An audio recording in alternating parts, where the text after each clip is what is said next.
Hey guys, thanks for joining me. So today I'm going to talk about, some directions that we're going to go in the garden. So for those of you that have been following along, we've been on this property now about 3 to 4 years, and we've done quite a bit of work. We built a passive house, greenhouse, and put in place a bunch of infrastructure. We put in a cellar, a 4-season passive solar greenhouse, chicken coop, all that kind of stuff. And we have quite an extensive, backyard vegetable growing operation, for our own food security. And I've been looking more at trying to add things that, are less work and are more passive. So, I've been reading quite a bit over the past few years about permaculture. And it's funny, when I first started this property, permaculture wasn't something that I knew a whole lot about. I knew it existed, but I hadn't really read about it or really, thought much about it. But luckily, after reading more about it, there are lots of things about our property that I actually got right. And in some cases, it's merely because, physics, dictates a lot of what I do because of my professional background. So, one of the first things that they say in permaculture, one of the first, rules or whatever they call those things in permaculture is observe and interact. Well, I do quite a bit of observation before I, make any type of, decision, and my decisions are always pragmatic. I determine what needs to be done based on a load of angles, and I make pragmatic decisions. So the plan, although we have all this backyard growing on the go, is to try to integrate more permaculture, into the property, to create more resilient, food systems that are more autonomous. And maybe food autonomy is somewhat of a myth in terms of the way permaculture works, but there are lots of things in nature that produce food even though humanity is not around. So trying to work with that, I think, does make sense. In a lot of cases, there are things that we have done here that fit into that scope. But vegetable growing and monoculturing, like we have in our garden, is actually quite labor intensive. It takes up a lot of time up front, for sure, and it takes a lot of time as you move forward in terms of upkeep and weeding and all this stuff to increase yields. So adding, more resilient, passive food streams kind of makes sense. So this year we added asparagus along here. We've added things like raspberries and whatnot, although I'm not sure that my placement was the best. And I haven't really thought much about kind of stacking functions in nature and, the idea of guilds. And I'm not entirely sold necessarily on guilds, but I think there are things that happen in nature that are quite linked to one another, and that, having legumes around, for instance, and nitrogen fixers, in other words, makes sense, and because they pull nitrogen from the atmosphere and they provide a nutrient source for the soil. So some of those things, guilds, whatever, but they're just kind of common sense, I think, in some cases. And when we move towards agriculture, people realize, oh wow, if you plant this thing here, then our onion crop next year looks better, so let's do that from now on. So in a way, I think agriculture has mimicked nature in some sense, but we've created these monocultures to kind of, to increase yields in a certain area. But I do think that there are certain things that, could be more passive. Berries, for instance. We have a fairly decent abundance of blueberries that are natural on the property. Nobody fertilizes them. Nature just takes care of it.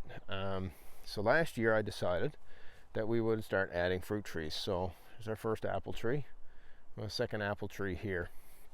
And I know that this is not necessarily a permaculture thing because, in nature we don't have trellises, but we've added kiwis, and kiwis actually can grow really well here. But the idea is that this is going to become kind of a living fence, and it was a good, I guess, placement of it. And it kind of separates my property from another person's. So what is the plan? Well, let's walk around the property. So the property was originally designed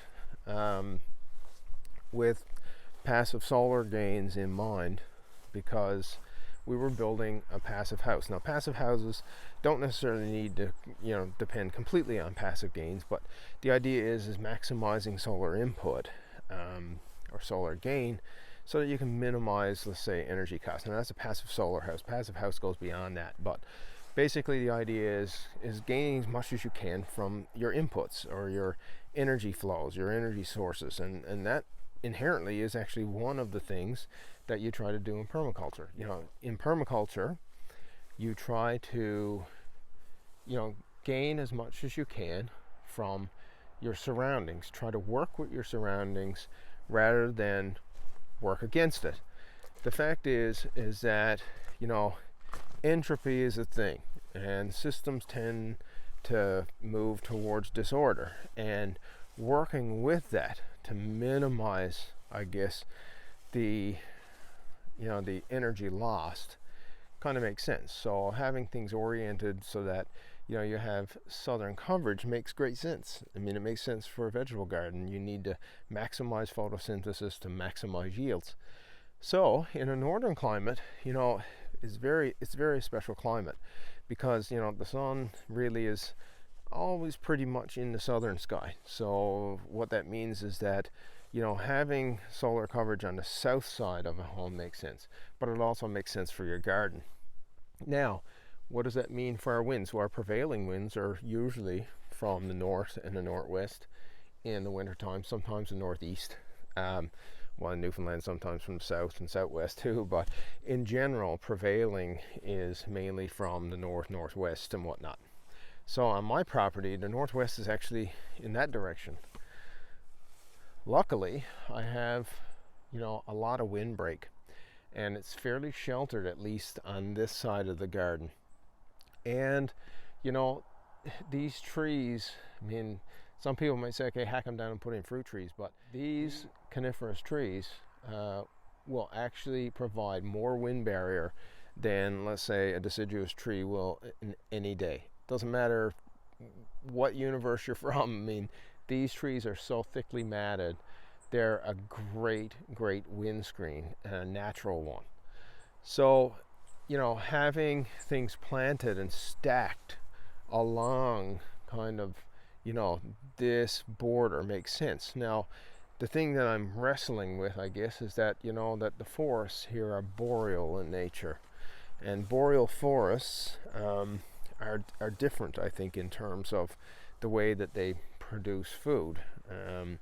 And there are certain things that just aren't natural in boreal forests. So you kind of have to work with what you got and trying to work around, what plantings make sense to maximize a passive food stream in a boreal sense, I think, is the bigger question.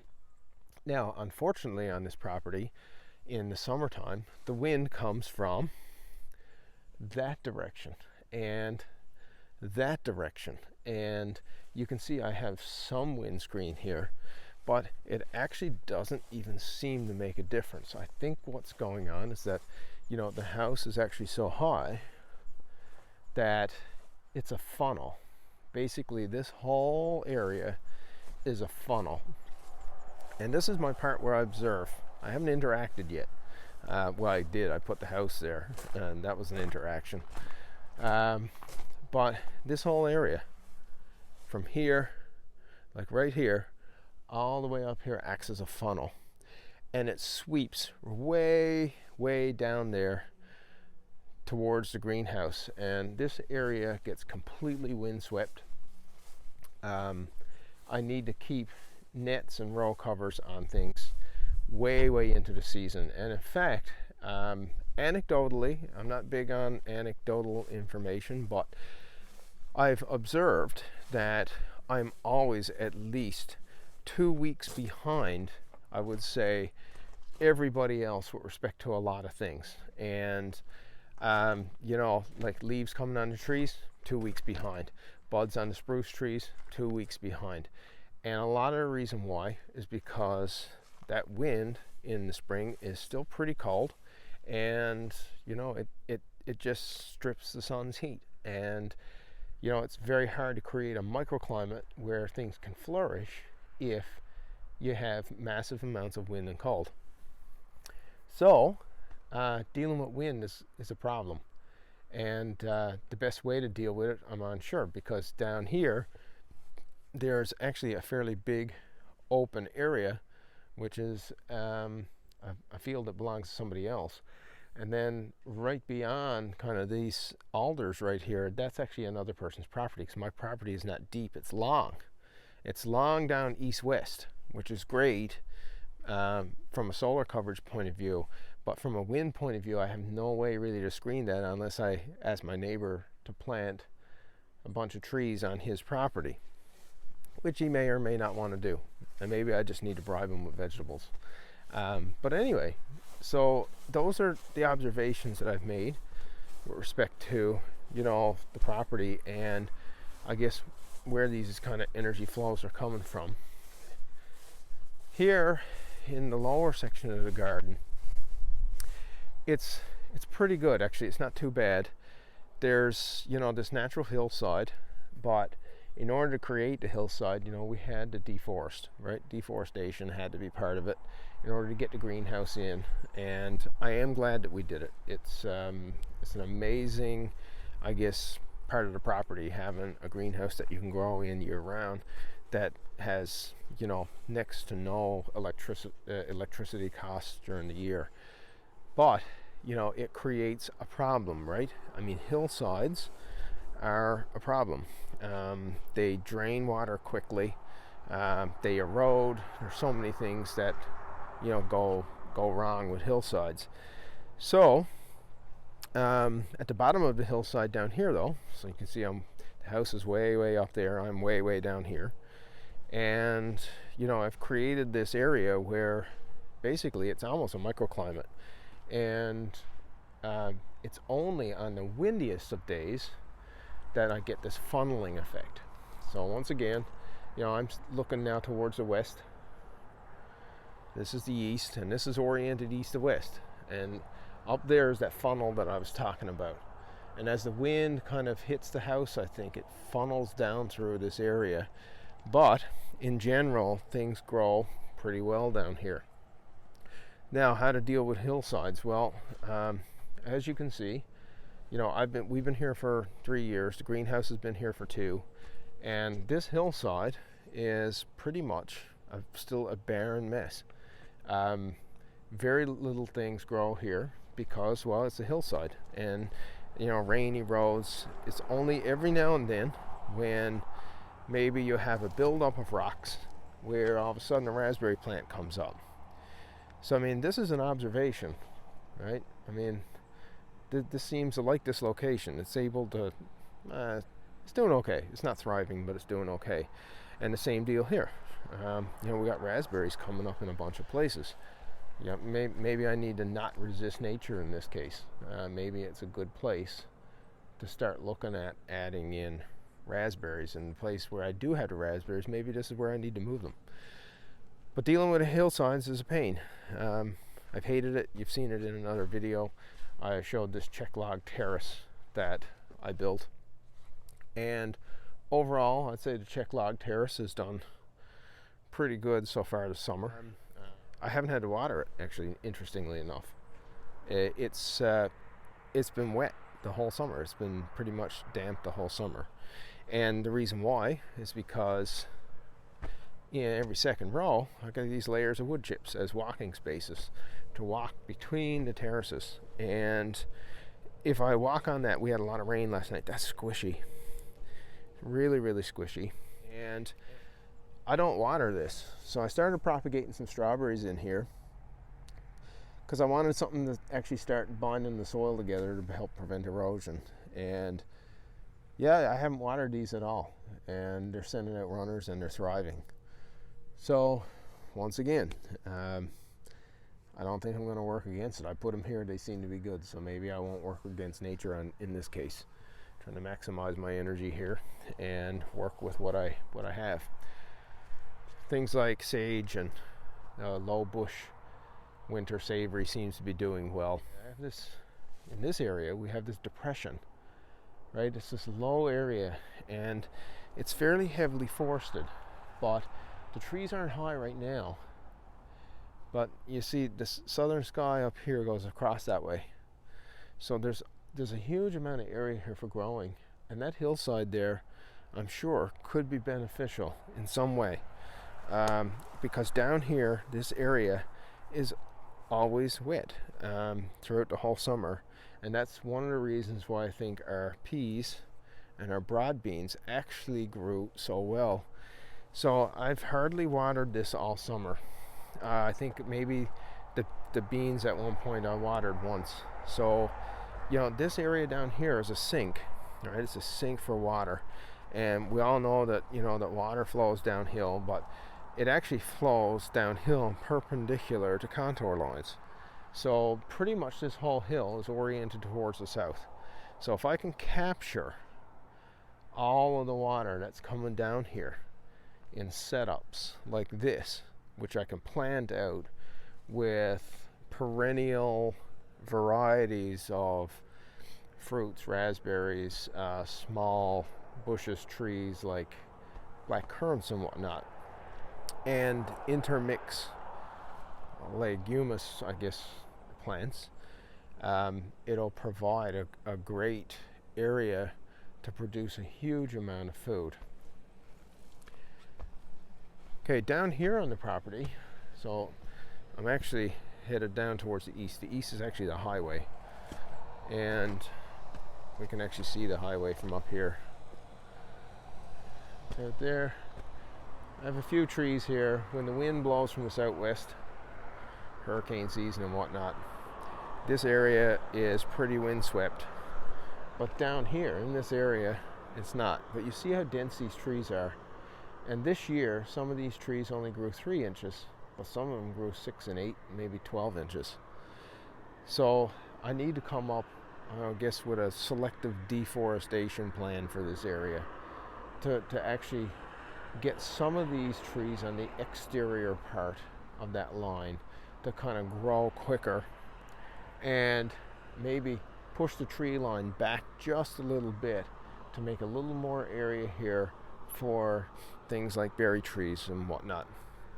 And down here, this would be, I guess, kind of one of the last zones of our permaculture property. It's fairly heavily forested, but does need quite a bit of thinning, I think, in order for it to actually thrive. I mean, nature has found a way here, obviously, but I'm not sure it's the way that would actually produce the most abundance in terms of trees. That we have all of these tall guys and quite a bit of shade, and all these little trees going up, I swear, are, you know, 6 and 8 inches apart. And this year, like, this was how much growth that tree had. But if I head on out here, where these same trees have actually gotten quite a bit of light, you can see right off the bat that I have almost kind of 5 to 6 inches of growth on one tree. So shading's a problem, and how to use, I guess, this area, this boreal, I guess, area that's heavily matted with young trees and moss and whatnot to produce food. I think that's the big question. Food. This area out here, I mean, you know, my neighbor's greenhouse is only like 20 feet from it. He gets plenty of solar coverage there to grow tomatoes in it. So all of this area to this tree line, you know, there's probably That's probably 1,000 square feet here or more. It's all food growing area, and luckily there's a ditch. And I mean, ditches around here are pretty benign. You know, they're not capturing sewer and whatever. I mean, they're just capturing groundwater and storing, you know, I guess snow melt. So it's a kind of a natural, I guess, swale of sorts. I never water any of this. Likewise out here, same deal. This is kind of a natural swale, and this area never gets watered. Luckily, after, I guess, evaluation of the plan that I've put in place, simply just using, I guess, the, you know, some principles of physics and, you know, harvesting energy and whatnot, I feel like a lot of it kind of worked out anyway. And as for, you know, could I have made it better? I mean, maybe, but the fact is that I had constraints as to where the house could go, and they were based on, you know, community setbacks and whatnot. So I was very limited by that, and because of that, I had to make these particular choices for where these things go. And overall, I think that it's kind of worked out, but it could have been a little better. So if you found some of this information useful, please like and subscribe. You can reach out and follow us on Facebook. We're at the Homestead of Flatrock, and on Twitter and Instagram at FR_homestead. So that's our plan moving forward. Move to some more, I guess, passive methods, permaculture methods that will allow us to produce more food passively. There's going to be a lot more on this to come, and this I'll probably make into a video series. So yeah, like I said, like and subscribe, follow along. We're here for the long run, definitely. Let's grow food together. Thanks for watching.